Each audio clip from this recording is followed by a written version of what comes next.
And so what you learn, looking at, 250 years of technology evolution is, the number of times that society has successfully stopped innovation of technology is zero.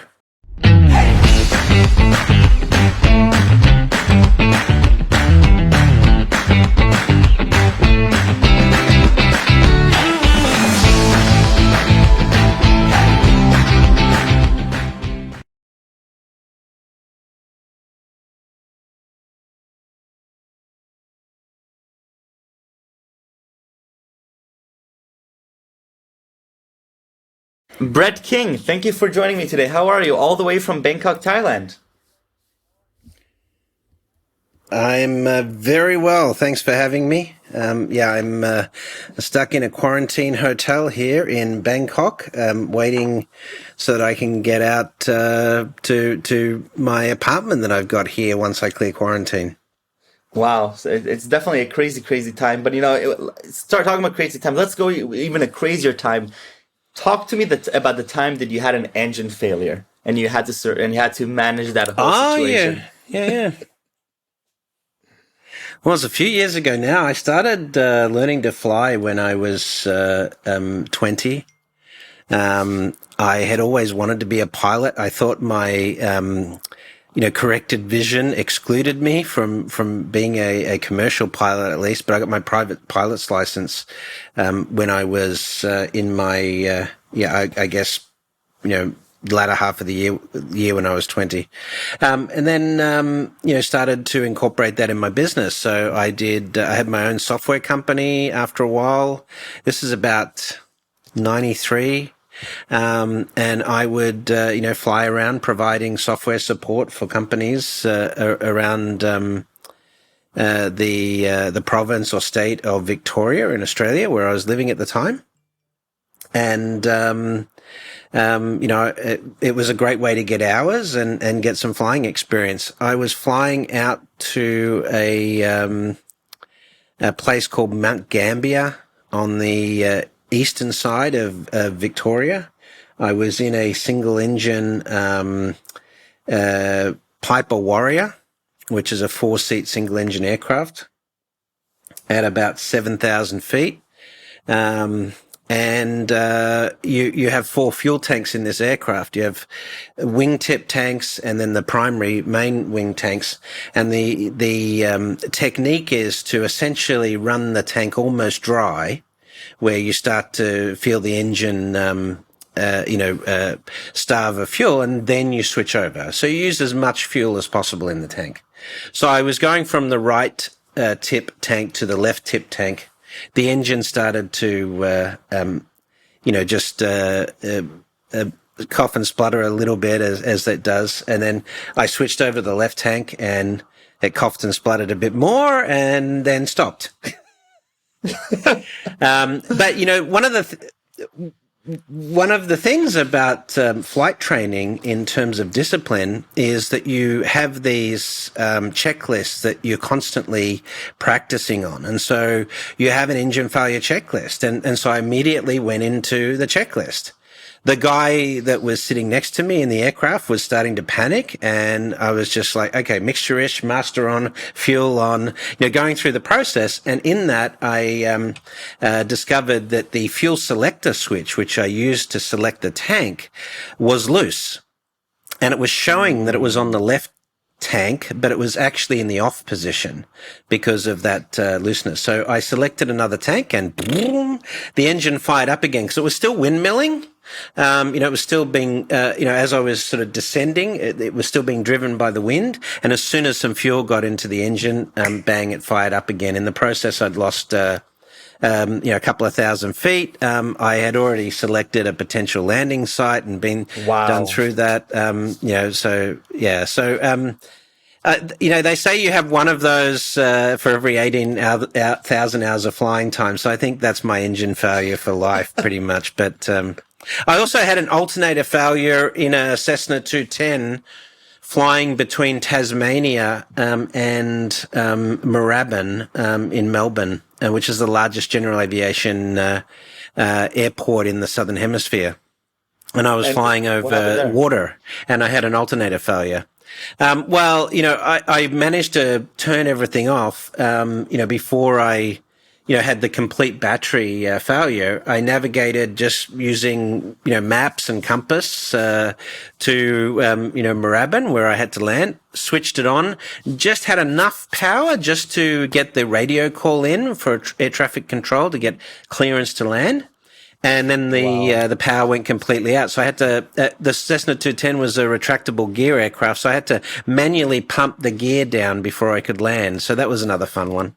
But that's it. Unbelievable. That's all that's it. So besides those exhilarating moments, Brad, you're, a phenomenal, keynote speaker worldwide. I believe in over 50 countries with TEDx, Wired, Techsauce, Singularity University, and more. You're the host of Breaking Banks, the #1 Fintech Radio Show with over 6.5 million listeners. So after this, I'm gonna need a couple of pointers how do I get past that 1,000 mark. But you are also a great thinker and futurist, what I think you call it, and you wrote some really phenomenal books. Augmented. Go ahead. That's all right. Go ahead. You wrote some phenomenal books like Banking 4.0 and Augmented, and you have some really interesting thoughts behind the where we're going in terms of financially, where we're going in terms of our interactions. And so what I'd love to do in these next 13 minutes or so, I'd really love to pick your brain on these different subjects. I'd love to hear from you. What are some of the key insights you have as to our financial institutions, not just in one place in the world, but globally, and where we're headed for that? What is Augmented for you, and what are some of the most exciting things we can expect in terms of consumer behavior shift from your perspective in the coming decade or so? Well, this is going to be probably the most interesting decade to live through in all of human history thus far, I think. The reason being is obviously, we've got a lot of things happening. The impact of climate change. We have COVID, a major pandemic that we're having to deal with. It's not over yet, and it won't be over for some time. We may have to live with COVID, for many years. It will weaken, obviously, but we're going to have modified behavior. But the big mystery factor is, of course, artificial intelligence and what that does to the world. And so high levels of automation that creates high levels of unemployment, that creates massive affluence and wealth, at the same time for many. It's a real quandary. How do we navigate that evolution of human behavior where work becomes highly automated? You don't have human robots, just following processes anymore because we use algorithms and robots to do that stuff. And so the role of work itself is going to change pretty dramatically over the next 10, 20 years. That changes the way we think about money and assets and so forth as well. So, we're talking about sort of the next level of human consciousness from a societal perspective. Sure. And having to adapt to some pretty significant global changes. So when you're talking about, different levels of human consciousness, when you're talking about different levels of interacting with money, so we've obviously in the past few decades, we've seen a dramatic, shift in consumer behavior. I think that before, if you talked 10 years ago, when you said banking, you had to differentiate between banking and digital banking. Today, I think banking already is, it's considered pretty worldwide. It is digital. And so people are now looking at the different verticals that are going to be revolutionized in a similar way that banking has been. Where do you see financial institutions going from here now that we've reached this sort of acceptable state where we don't have to go to banks anymore? What is the next step? And I'd love to specifically dive into what you were writing about in Banking 4.0. Sure. So the biggest shift here is the way we will interact with our bank account. Right now, our bank account is essentially a dumb, passive artifact. it doesn't even give you your bank balance. When you take a debit card into a store, you just it allows you to transact. Right. But we've seen since 2018 a pretty dramatic shift in the way people use their day-to-day discretionary spending. And so if you look at, the use of mobile wallets, obviously it's peaked in China, or it's blown up in China in a good way. Alipay, Tencent, WeChat Pay, but, Kenya, M-Pesa, Paytm in India, etc. Kakao in South Korea.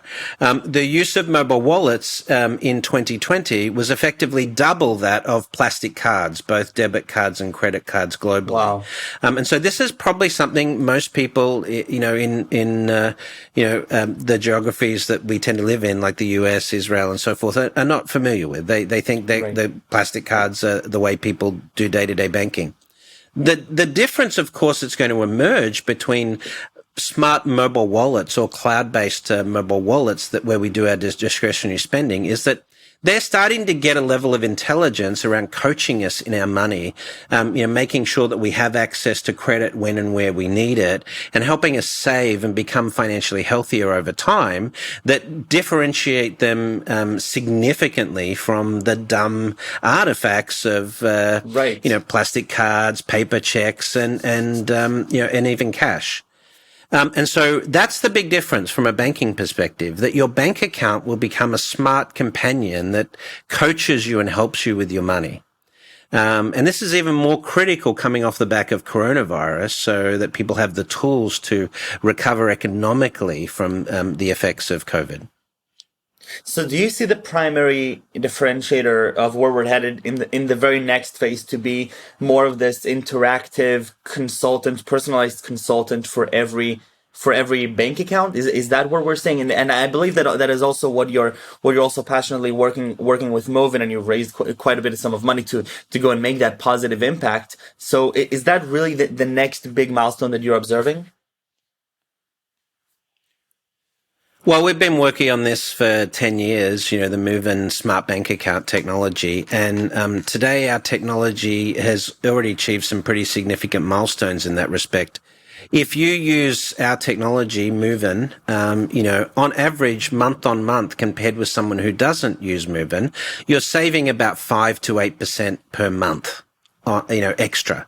This is just because of the fact that we're giving you awareness of how you use your money. And with more effective awareness about that, you make better decisions. And so, that's the core, contribution we've made to the financial services space, in that time.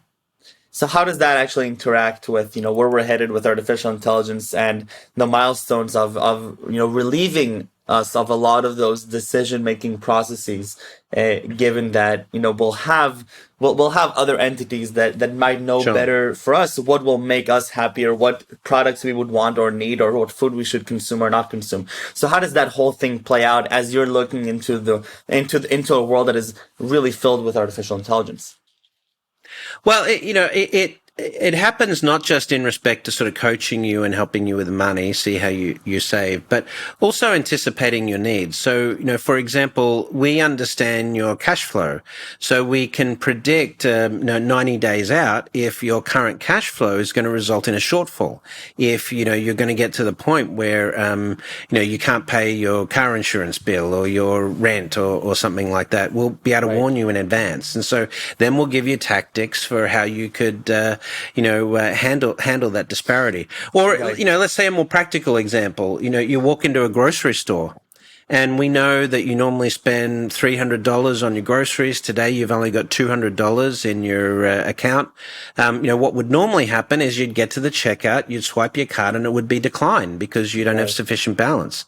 And then you have to figure out how you're going to pay for your groceries. So we wouldn't have that. When you walk in the grocery store, we'd say, hey, it looks like you need a little bit of extra cash for your grocery shopping today. We can give you $100. The fee for that is $5. Would you like to proceed? Yes or no? And the problem is solved. You don't have to sign an application form for a credit card. You don't have to wait for that card to arrive in the mail. You can just solve that problem as you walk in the store. And so that sort of contextualization of financial services is what the technology is really doing for us right now. There's two elements to that. One is it's lowering the friction, right? It's taking all of the rules and the friction that you have associated with banks today. Sign this piece of paper. We'll push it through the approval process, KYC, etc. And it's solving that in a much more elegant manner because of experience, design, and technology. And secondly, it's starting to put some positive friction back in there around financial health, financial well-being, and helping you save money. No, that makes a lot of sense, and obviously, the more you're sitting with the consumer, the more you're interacting with the consumer on a daily basis, and not necessarily, right now, this whole operation of what you're saying is pretty much run through the credit score, right? Or at least in the United States, where you have the different entities that are, monitoring it. They're getting some, like very fragmented pieces of information, trying to piece together your quality as a consumer and as a spender, and the likelihood of if a bank will give you a loan that you'll be able to repay it. But when you're talking about these micro loans on these micro decision-making points, you have insight into, their spending and their income on pretty much on a minute by minute basis. And so your predictions can be obviously much more valuable. Talk to me a little bit about Augmented. We just have a few minutes, but I'd love to, get excited with you about where are we headed? What are some of the most exciting things that possibly we can experience, what can I be excited about my niece experiencing? She's 6 now. When she'll be 26? Sure. 4 major changes, or 4 major innovation themes over the next 10 or 20 years. The first is obviously artificial intelligence. So, we talk about that. We talk about 3 levels of AI development, where we're currently at machine learning, deep learning. Then we talk about artificial general intelligence, and then, hyper intelligent AI. Secondly, experience design. So this is where technology is infused, or that intelligence is infused into society through a range of technologies. Smart glasses and smart speakers are sort of emerging right now. But, you'll have sensors in your body that, track your health and so forth, and that'll be all part of that. The third layer is health tech, driven by the pandemic, but also driven by, improvements in understanding of sort of the system, genomic editing, better sensors. Your smart devices will know when you're sick before you will. And then finally, and putting it all together, the emergence of smart economies and smart infrastructure, and the way economies will compete in the future will be on the level of technology, including renewables and climate mitigation, carbon sequestration, and all of these technologies that will lead to better societies in the future. So they're the 4 major trends that where technology is really going to change the way society operates and the way we live with these technologies. Right. So just like most startups, I'm saying this is a marketplace where you have, on one hand, you have the people that are the innovators. They're the people who are pushing this forward. They're excited about the technology. They study that and they dedicate pretty much their time and their life to that. But then you have the people that are dedicating their life to regulate things, right? And to make sure that things are in order and we don't just make rash decisions that will harm our society later on. And a lot of these times, these things are clashing, right? And we're seeing this with autonomous vehicles, with drone deliveries, with a lot of health tech startups. That's really the big barrier for technology. We've seen this in the news every day with the vaccine approval. How is that going to change in the coming years? Are people going to adapt more to innovation? Are people going to hold back a little bit more, in your opinion? So, yeah. This is to be a good futurist, you have to study the past. You have to study history. Right. And you have to be a good pastist, And so what you learn, looking at, 250 years of technology evolution is, the number of times that society has successfully stopped innovation of technology is 0. right? It just never happened. And so, this debate we have about artificial intelligence and whether it's going to affect society and whether we should allow it, as an example, this is a mistake. We should spend far more time thinking about how it's going to change our lives and thinking about smart ways to transition to that new state. So when we talk about this permissive versus precautionary views from a regulatory perspective, what we see right now, for example, in the United States, is that, in the financial services space, you've got heavy regulation that is precautionary and has restricted fintechs in the market and medtech as well, health tech. Comparative to China, which has had a more permissive regulatory environment. And as a result, on the fintech space alone, China is 7 to 10 years ahead of the United States today because of that regulatory burden in the US. And so, regulation that is precautionary, that tends to regulate before a technology is known in terms of what it impacts, versus regulating in real time as those effects become seen, tends to restrict or slow down innovation in those specific markets. And so if we're going to advance as a species, we have to get used to the fact that as a species, we're constantly innovating. We're constantly creating new technology, and we have to just get much better at long-term planning as to how those changes should be managed at a societal level. For example, if you're likely to lose your job, then what are we going to do about it as a result of AI? Right.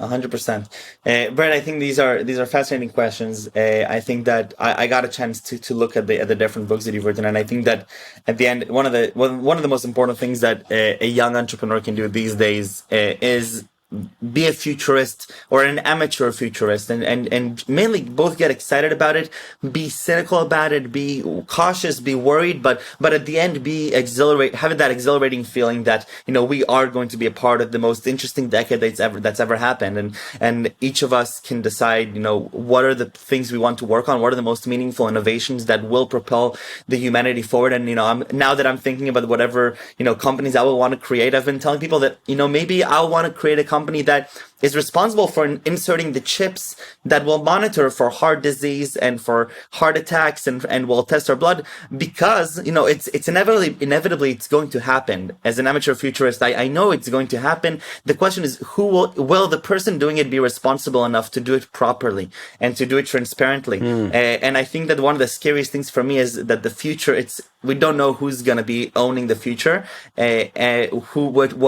what innovators, what private companies. And so I just hope that it's responsible people. And I think that that's something that we've been learning over this past decade. So Brett, thank you for coming on this show. I really appreciate it. The last question I have is welcome. 3 words that you would use to describe yourself.